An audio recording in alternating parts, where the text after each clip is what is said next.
In this episode, we're speaking with Robin Fisk, co-founder and CEO of Donorfy, a SaaS CRM solution designed for nonprofits and charities. After more than a decade of helping organizations manage donors, volunteers, and fundraising through a modern cloud-based platform, Robin successfully completed the sale of Donorfy to the Access Group, a leading provider of business software solutions. Today, we'll hear how Robin approached building Donorfy with an exit in mind, why he chose Quorum as his M&A advisor, and what it was like navigating a challenging process that included a false start before finding the right buyer. This is an honest conversation about strategic planning, due diligence, and why knowing your goals from day one can make all the difference. Let's begin. Robin, thank you for joining us. Please share a bit about yourself and your company. What space were you in, and what problem did you help your customers solve? Sure, yeah. Well, thanks for having me. It's nice to be here today. So our company was called Donorfy. Donorfy is a specialist CRM solution for nonprofits and charities that do fundraising. Any nonprofit of a certain size needs a CRM just like a company does to keep track of all of your donors and members. And they have some specific needs as well. So we filled that particular need for that space, the nonprofit space. And we work with about 1,000 charities across the UK and in Scandinavia using our product. Donorfy is the name of the product and the company. And it's in terms of what the product is, it's a software as a service, cloud-based CRM solution. It handles all the things like donation processing and volunteer management that the charities and nonprofits need as well. And we founded the business in 2014, so just over 10 years ago now, by my co-founder and me. This is actually our second exit. We had a business before that as well in the same space. So we have a similar kind of offer, but it was on the on-premise model of software rather than cloud. And we exited that in 2008 to a company in the US, and we went to work with them for a number of years after that. But we conceptualized the idea of Donorfy and launched it in 2014, just over 10 years ago. So we wanted to build it with all of the kind of benefits that you get in SaaS online products, like self-service for setting up a trial and buying the product if you like it. We also had a sales team if it was a bigger deal. We were a bootstrapped company, so no external investment coming through.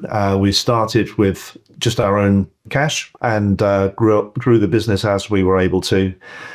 We reached about 30 people when we sold the business. So we had a team of 30, fully remote across the UK and in Scandinavia.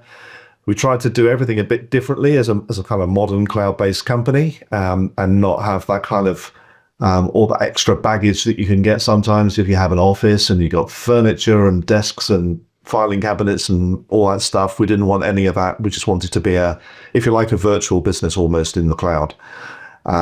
So yeah, we tried to do it all differently, and we were acquired last year by a company called the Access Group in November 2024, following a 4-month process of from LOI through to completion. 4 months sounds like a quick process, and probably having experience on your previous exit was helpful. So why did you go through the M&A process? Was there a specific motivation? Yeah, they were. So I mean, when I say 4 months, there was preparation before the 4 months, but it kind of got started with LOI from the eventual buyer and through to completion in 4 months. But yeah, a lot of hard work and many months before that to prepare ourselves for it. So why did we go through it? I think the specific reason is time. Time had passed. We are at a certain age in our life stage as founders, and we knew we were going to want to retire one of these days, whenever that was. So setting up a business in 2014, we knew then that as we built that business, everything about it was going to lead to an eventual M&A transaction. So I guess knowing that that's what you're heading for in 10 years informs many of your choices about what you do and how you do it. So we built Donorfy on the basis that we knew it wouldn't be forever, and I guess in the end, all founders leave their businesses sometimes for good reasons, sometimes for not good reasons. And we wanted it to be a good reason, one that's under our control, where we have found a buyer and find there's someone who really wanted to be the home for it. So, yeah, we set up Donorfy in order to do that. You're right. We had the previous experience of our previous exit, which was, I guess you might call it unstructured, if you're being kind, chaotic maybe, if you're being quite so kind. It was our first time doing anything like that. I think it was the company that bought us. I think it was their first time, and probably we would make some different decisions now if we were doing that again. But one thing we realized is that we had to build our new company, Donorfy, to be this recognizable, well-run SaaS company that would be attractive to a potential buyer in any when they look at it years down the line. So we try to do everything right and focus on the right metrics about growth and about lifetime value and our EBITDA, and make sure that we were communicating stuff internally that we knew that buyers would be interested in when we have to get to that stage of doing it. So we built Donorfy really with the aim that we would disappear from the scene, but the company would continue under a new ownership later on. And that was the brief, if you like. We had a fairly specific kind of requirement when we were contemplating M&A, and it's unlike many others, I guess, maybe people who are younger, they want to carry on in that business and flourish and maybe have a bit more time on their hands or whatever than they used to as a founder. But we actually wanted to stop. We wanted to retire afterwards. So we were looking for a company, for a buyer that wanted us to get out of the way as founders. That would be an interesting proposition to us, rather than have lots of kind of earn-outs or tricky things that we'd have to deal with afterwards. So that's why we went through the M&A process, to retire. Very interesting. So you had a clear objective when you founded the company, and as you said, the previous exit experience was very helpful and you knew what to do. So talking about that experience, Robin, I'm aware that you had Quorum Group, our platinum sponsor, as your M&A advisors. So how did you learn about Quorum and why did you ultimately choose them? Yeah, so that's a good question. I suppose for a while we were wondering whether we wanted an advisor or we were going to do it on our own, as many people think, because you look at what these things cost, and they're not cheap processes to go through by any measure. But we recognized really that we did need some help because we had a business to run in the meantime, and we needed someone to help us hold our nerve in conversations with a buyer, because for us it's our personal business, it's our personal money almost, as talking about it to a buyer. But to an advisor, it's, I'm not saying it's just another deal, but it's something that they're a little bit detached from and gives us a bit of third-party credibility when we're in conversations with other people. So yeah, through the process of building Donorfy over 10 years, we were listening to the podcasts, to the various stories about people exiting their companies. We knew that these advisors existed, so when we got to the point when we were ready, we started to do some research and quickly discounted the idea of doing it ourselves, because that would be probably foolish given the stage we'd got to. But we found that not all the advisors were equal. There was some who would take us into their process. It almost felt like you were being processed by their system. As a company, they come out with a pretty rapid valuation, which may not be quite where you wanted it to be. They profess to get you there in 90 days, and this value in 90 days, deal done. And you kind of feel like you maybe haven't achieved the best result possible. That was our feeling anyway, by working with one of those organizations. So we had spoken with Quorum. I contacted Richard Harris, I think, after seeing one of his posts or videos online. And we had a number of conversations. There may have been a steak dinner involved at one point as well, where we went out for a nice restaurant and a chat about it all. And this is back in 23, so October 23, I think it was, when we had the kind of the meeting that probably clinched it for us, where he was explaining a bit about the process of selling through Quorum and the experience that they have and that they bring to bear in that whole process. So we like the fact that he was a CEO, Richard was a former CEO himself, and had sold his business, and that all of the deal makers within Quorum, but from a similar kind of background. So that reassured us. They may not perhaps be the most modern or cutting edge type of appearance or brand, but it's reassuring as well in that we've got something substantial there to lean back on. So yeah, so we like Richard. It's very much about personalities, I think, when you do with this sort of thing, and we felt we could get on with him and he could get on with us. And yeah, so we said yes. Thanks for sharing, Robin. And for the audience, Richard Harris is one of the deal makers at Quorum. Selling a company is challenging. What about the process was the most difficult for you personally and for the company? I think the hardest thing for me, because we're quite a group of 30 people, we knew each other really well. We're quite close, even though we were remote, quite a close company. And keeping it a secret was awful. It's just that process of just keeping it quiet, because you know that you want to talk to people about it and be open, but it would be a major distraction and it may not happen. So you go through all this process of informing people, and the more people you inform, you have to keep up to date. So we had to keep it a secret. We had a small management team, and 6 of us, including the 2 founders, where we did have to, because we relied on them to go and fetch information, and in the due diligence process, they had to, we had to lean on them a bit for info and data. But yeah, everyone else, we couldn't say anything to. So that was the hardest thing, just to not let the cat out of the bag during that time. And the process, even though I sort of talk about this 4-month process, that was actually the second buyer. The first, we had a buyer lined up previously that fell through. So we'd been through it all. It had fallen through. Of course, no one knew in the staff that that's what was going on. But then we had to start it all over again. So I think it's kind of like, felt like double the pain, because we had to start all over again. I can explain a bit more about that a bit later on, perhaps.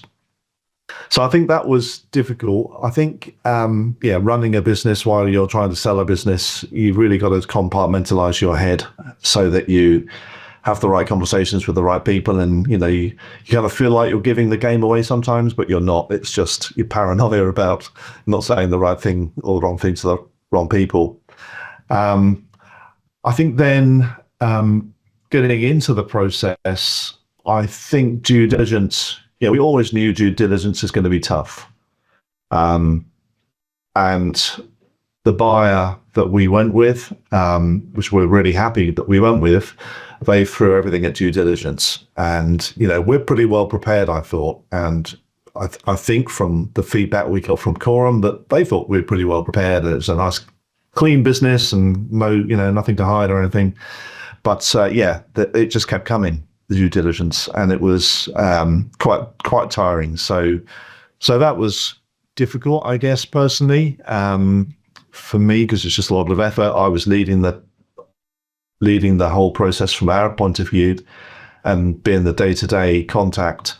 So yeah, but it's going to be hard. Anything that is worth doing like that is going to be tough. So no surprises. We actually hear that a lot. It really does impact you emotionally when you have a close relationship with everyone in the company, and you have to keep this important secret from them in order to keep sales up and the business running, while at the same time running the M&A process. It's definitely challenging. As you know, an M&A transaction does not necessarily go by the book, Robin. Were you surprised by any of the steps in the process, and why? I was surprised by how quickly we got LOIs out of people. That was nice. I thought the hardest bit would be to get offers, but actually the offer happens quite early on in the process, and then you choose one, and then you go through the whole, the tough bit. So it was quite nice to see that people, given the information we had provided, would value our business to be X or Y. And we thought, wow, that's the hard bit, getting a number out of people. So that was interesting for a start. I think the Quorum do this thing where they help you pull your pitch deck together. So you've got a nice deck of slides that you can go through. And, I don't know how many times I went through that in terms of reworking it and practicing it. And it wasn't really working. And I'm fairly used to making presentations because I used to be the sort of main salesperson in business, and then others joined, but thought I would be pretty good at that part. And it turned out to be one of the hardest things to get right. And there's a point in the process where your advisor says, okay, you're ready now to put in front of all the other advisors, deal makers within Quorum, and you're going to pitch to them all, and they're going to give you feedback. So, I turned up to this Teams meeting with about 30, 35 deal makers, including the CEO of Quorum on there, knowing that none of my sort of practice pitches to that point had been good enough in my view. But somehow in that bigger scenario, I've made some changes and it seemed to go okay. And we got some really encouraging feedback. Of course, there's so much feedback from 30 people that you can't deal with it all. But it was, that was the part of it that surprised me, I think. So I thought I'd be good at that. And then it was a bit of a challenge. Thanks, Robin. Well, not only for M&A, but in our lives, we all have non-negotiables. But since we're talking about your exit, was there anything non-negotiable that you knew in advance when considering your transaction? Yeah, I suppose things that we learned last time and didn't want to repeat this time would be to, we worked for the company that bought us last time. So us founders, we stayed on and worked, rightly so, because we were younger then, and that's what we wanted to do. But we didn't really have a focus. It was a bit hard to know what to do with us, I think, from their point of view. So, but that wasn't going to happen this time, because one of our non-negotiables going in this time was we wanted to retire. So we didn't want to hang around for earnouts for 2 years, 3 years, whatever, which seemed fairly unrealistic, depending upon what kind of buyer we got. Now, the buyers, the financial buyers, the private equity firms, that sort of buyer, want to see us stay on because it's a numbers game for them. They want us to grow using their playbook after the transaction. So really, a financial buyer was never really going to be right for us. We needed a strategic buyer who wanted what we had built and wanted to take it on and run it themselves. So we were looking for a strategic buyer who didn't want any earnouts. We wanted conditions for the staff that were no worse than working for us. So, the same pension arrangements or better, same amount of leave and all those things. So we were probably thinking, we'll be lucky to find a buyer who meets all of those criteria. But after the false start, where we had a buyer, what we thought met all those criteria, and they kind of dropped out, the next buyer came along, and we knew them already. They were a competitor to us, so they were clearly a strategic buyer. They wanted the thing that had been beating them in previous years, and that's what they got when they bought us. Now, I think if you know why you're doing it, other things just slot into place, other decisions, or, it's very easy then to reject somebody based upon that because it doesn't fit what you want. So I think, Quorum, Richard Harris, our advisor, deal maker at Quorum, he was well aware of these requirements when we started working together. And the fact that it hadn't scared him was encouraging to us. He thought, someone will want to buy you, even with those terms. So that was encouraging.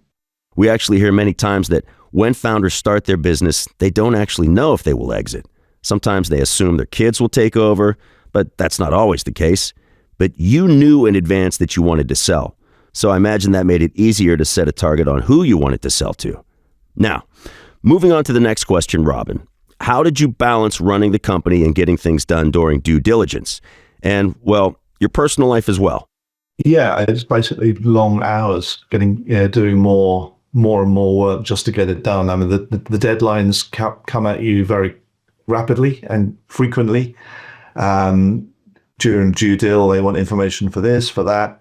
I think the preparation starts a long time before the M&A process. So if you're running a business, running it well, getting your affairs in order in the business, making sure everything is ready and documented and where it should be. There's so much value in getting that done before you even start an M&A process with somebody, because you'll need it. You'll need all that data, all that information. So even so, I thought we were pretty well set up, and the buyer thought that we were as well, but just the sheer amount of time. You get a lot of energy because you know what the goal is. And in the team of 6 of us who were, we were in on the secret, we all were motivated, that we made it worth their while to be part of that process. So that they were rewarded for it. But yeah, there's a lot of hard work, just finding data and responding, and you kind of feel that you have to give really quality responses as well, because the last thing you want is for the buyer to begin to have doubts about what it is that you're selling, because that'll be reflected maybe in the price or the structure of the deal, or they might back out altogether. So yeah, uncertainty. Sounds like a lot of pressure during a challenging period. Robin, did you ever have doubts during the process? Yeah, I think so. There was a part in the process where we've done our prep, we've done our pitch deck practice with the big group, and we were ready to go to market, and we found a buyer quickly, a buyer that seemed to sort of check all the right boxes for us. And we started a process. We went into LOI with them and started a process, and for reasons that I suppose I didn't fully understand at the time, or still don't fully understand, they decided, as they can, to pull out of the process at any time. There's no guarantee that when you get that stage that it's going to complete any time. And they did. They pulled out, and that was a bit surprising, but also made us think, boy, it's taken this much work to get this far, and we thought we had the right one. Are we going to find the next right one? So Quorum were quite patient. They have a piece in their process where you, I forget what the word is now, but if nothing sort of momentous happens in the first 6 months or so, then you go on to this sort of care and maintenance. And we're preparing to go on to that kind of tick over type of existence with them for a while, and maybe revisit a year later or whatever. But our second buyer then came out of the woodwork and kind of felt that they'd missed the boat. They were interested in us beforehand, informally, before the M&A process. We got in touch with them, and they turned out to be the one. So that was nice. But we didn't know that until that happened. Sounds like everything went smoothly despite the challenge of balancing the business with your personal life. But I'm glad to hear that you had a transaction that left you feeling good. Robin, having gone through the process yourself, what advice would you give to others thinking about going through a tech merger or acquisition? Yeah, that's a good question. I guess I would say be patient. There will be ups and downs in the process. So it's a roller coaster that you have to be prepared to stick with for a while. It's a bit of a journey. So be patient, I think, is probably number one in that. Presenting well, so making sure you only really have one opportunity with a buyer to get your story over and to set the expectation about how good your business is and to follow through with that. So just make sure that you've made your business into the right shape and give it all the right characteristics for someone to love, rather than make it hard for them to love it. That starts well before you go into the M&A process. So dress your business up for sale, not in a superficial way, but make sure it's easy to understand. If you got an awkward customer on a special price with a weird contract, then at least be sure where that documentation is, and not be something that they have to discover for themselves later on. So yeah, present well, be patient. I think maybe another one is that, or the third one I would say is that you don't have to be fluent in the language of M&A, but it helps to know a little bit about it. So growing your business, you'll know all about, recurring revenue and EBITDA profit and various metrics by which you run your business and processes. But the processes and the metrics around M&A are a bit of a steep learning curve. And your advisor, your deal maker will protect you from some of that, but you still have to understand what they're saying to the customer, to the buyer. So yeah, just get a little bit familiar. And the way I did it, I just listened to podcasts mainly, and I built up a sort of knowledge based upon what I'd heard people talking about and looking things up, just checking my understanding of what the various acronyms meant. But yeah, understand what's happening. The audience appreciates your insights. Tell us, how's life looking now after the deal? Is it any different? Yeah, good question. One thing that surprised me a bit is that it's a bit of a healing process once you've sold your business, because your business is your baby in a way. You build it, and there's things about it that only you know, and you wake up every day or whatever thinking about it, and you care about it. So to not have that anymore once you've passed it over to someone else takes a little bit of getting used to, in my experience anyway. So I suppose I've been in a bit of a process of trying to learn to live without it. I'm no longer checking the website every day to see if it's changed or not or anything like that. I've got past that stage, but I'm interested, but I'm no longer involved. So that's a distinction you have to remember, that it's not yours anymore. So if something bad happens to it, or they make the wrong decision, heaven forbid, then those things, it's not your problem anymore. Having said that, I'm now sort of retired, so I have grandchildren, which is nice to spend some time with them. What am I doing? I'm doing some volunteering, which is great. I've got some time to do some volunteering for a non-profit near me, so that's been fun to get involved in that. I'm doing a bit of light kind of advisory work with anyone who remembers me and wants my opinion on something here and there. So I'll be doing some of that, I hope, for people, maybe especially around the M&A side of things. So I'm quite interested in, helping a business get itself ready for the transaction. I don't want to be a deal maker, but I'm quite interested in understanding, where founders want to get to, and maybe help them set their business up for the next step.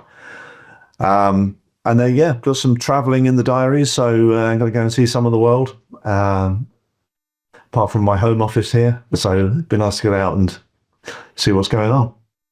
Robin, thanks a lot for sharing your story and insights, and for being a part of this podcast. We appreciate your time. Great. Thanks for having me. It's been fun. Thank you for joining us today. Are you considering selling your tech company? Head over to quorumgroup.com, our tech exit sponsor. If you'd like to learn more about selling your tech company, join us at one of our Tech M&A Masterclass events. Attendees of the Tech M&A Masterclass will gain practical knowledge on how to achieve the maximum valuation for their company gained through expert-guided workshops, hands-on exercises, and M&A case studies. Our next Tech M&A Masterclass will be February 18th through 19th at the Araya Hotel in Las Vegas. Hope to see you there. New dates and cities will be announced soon in Mexico City, Bengaluru, Australia, and London. Head over to WFS.com for more details on our upcoming masterclass events, or to learn more about other upcoming virtual conferences and webcasts. We'll see you again for the next episode.